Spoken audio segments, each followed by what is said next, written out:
What is good, guys? It's Rey-Jay back with another video, and this one I want to talk about the overall market and break down how this week went, how this day went as well, and why this was a very crazy day full of fake outs. Now, before I break anything down about all this information, let me just mention a couple of things. I am firstly not a financial planner, so make sure you take none of this as financial advice. And also, if you guys can, please check out the Webull link, which is down below and in the description.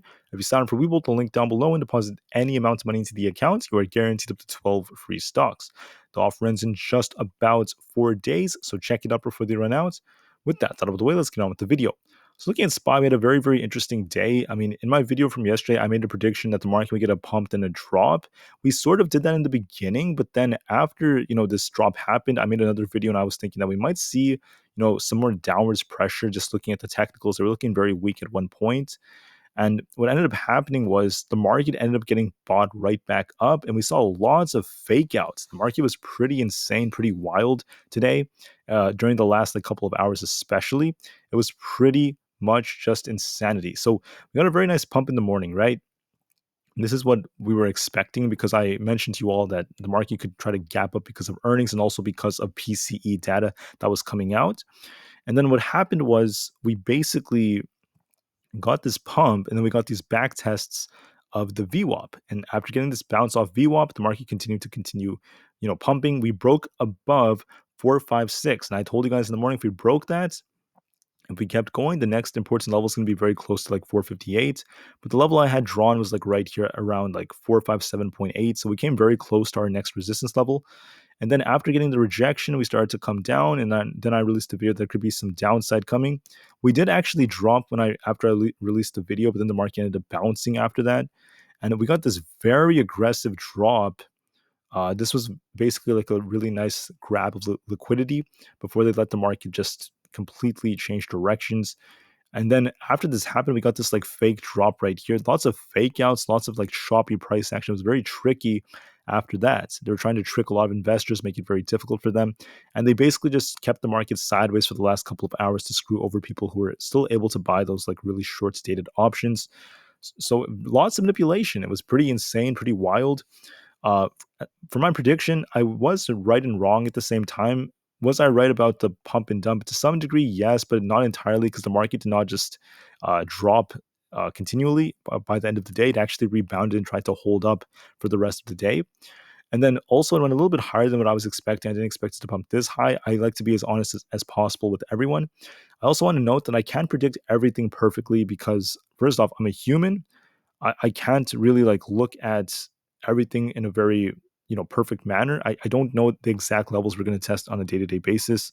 So I just want to make it clear that it's very important that we understand the importance of being able to look at the market in a very unbiased way. So when you look at the market, you want to be looking and assuming that every trade you make could go wrong.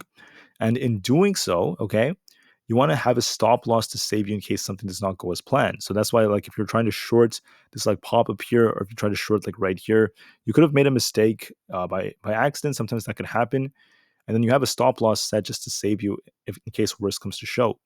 And then during these pumps, there are going to be days when the market's choppy, so you're just going to be watching for short plays. So you could scalp on plays like this. For example, the break of 457 could have been a nice scalp all the way up to 457.8 or very close to that.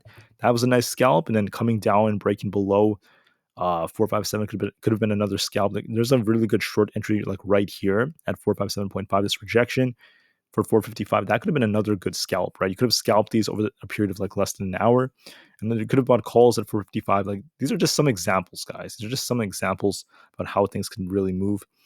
I want to just call them out because there's some days where it's better to just either step away or just scalp instead of just trying to trade everything or hold one type of option for too long, because holding either one too long could have been very risky and very tricky. I just wanted to call that out. Now, as far as Tesla goes, this is actually gaining some strength, but Tesla is kind of wild because what's weird about Tesla is how 2 days ago Tesla was bearish. Remember, it was dropping, not looking the best, very sideways. Yesterday, Tesla was very bearish. It got this big drop with the market, and today it got this pump. But that was because of the news that came out involving more talks in for a new Indian gigafactory. That was bullish news as well. So it's really just showing us that Tesla is very dictated by the news. And you have to remember that about Tesla if you're ever trying to trade it. It has a bullish looking structure right here forming a bullish triangle, so it may try to gap up again on Monday. That's going to be dependent on many different factors. Now, I want to make this video kind of short since the weekend is coming up. We have SoFi that has earnings on Monday. Make sure you're ready for that. Then we have AMD and Uber for Tuesday with Pfizer, with Caterpillar as well. And then for Wednesday, we have CVS, PayPal, Shopify, and just a couple of others. For Thursday, we have a big day on Thursday. We have Coinbase, we have Aapl, and we have Amazon all reporting earnings. That's going to be very important. So we have lots of big earnings coming out, lots of big news coming out. I hope everyone is ready for all this stuff. And we do have some data to be talking about, but nothing else that's too crazy. The option chain is not that crazy for SPY either. So, like I said before, it's always important to be as patient as possible when looking at the market, and just know that sometimes your ideas may not always go as planned, and that's why you always have to have a plan B in case things don't work out. And that's why you want to manage risks. If you have a portfolio that has like $5,000 or $2,000 or whatever, you don't want to risk the entire portfolio. You want to be very careful and study risk management strategies. This was a day to remember this. And then when it comes to other plays, right, we have Aapl, which has earnings soon. We could see Aapl perform nicely right before earnings. So we're going to be watching 196.6. That was the high of this day. And then 197.2. Above 197, we could see 198 on Aapl and potentially even like 200. That's a possibility. It may get a pump before earnings, but we'll see what happens with earnings. I'm not as sure about how earnings is going to go for Aapl and Amazon. So far, earnings have been quite decent though, so that's a good sign. I'm going to talk about NVIDIA tomorrow. I also want to talk about like Meta before I end this video. I want to just keep this one kind of quick. Meta is going to be testing this 330 area again, but we have this imbalance down here as well. So break 330, and we're going to likely see a nice pump to the upside, and it's going to get very close to like 335, then potentially like 340. And a break to the downside, you're gonna be watching like 320 as our support. We also this low right over here as our next support around this like 308 level, and any break below like 305 is gonna take this thing down to like 297 to 300 as we have an imbalance down there. What do I think Meta is gonna do? I still think it's looking quite nice. It's holding up very nicely. We could see this thing retest 330 and potentially break it. But we'll wait and see what happens with the news for the next few days and how the market responds to like the earnings hype and things like that. And I just want to, wish everyone the best because look, in reality, the market is not easy to trade, and sometimes there are crazy days like this.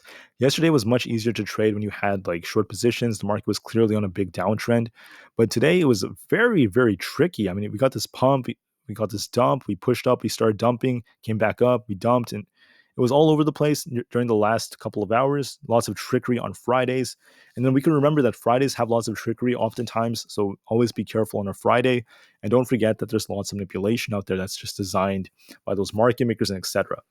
All right. So, anyways, don't forget to always watch your indicators. Watch VWAP very carefully alongside your EMAs, your support and resistance, your supply and demand zones, and things like that. And I will see you guys very soon for the next videos. Please take care, everyone. Enjoy the weekend, and I'll see you guys in the next one. Market to the moon, and peace out.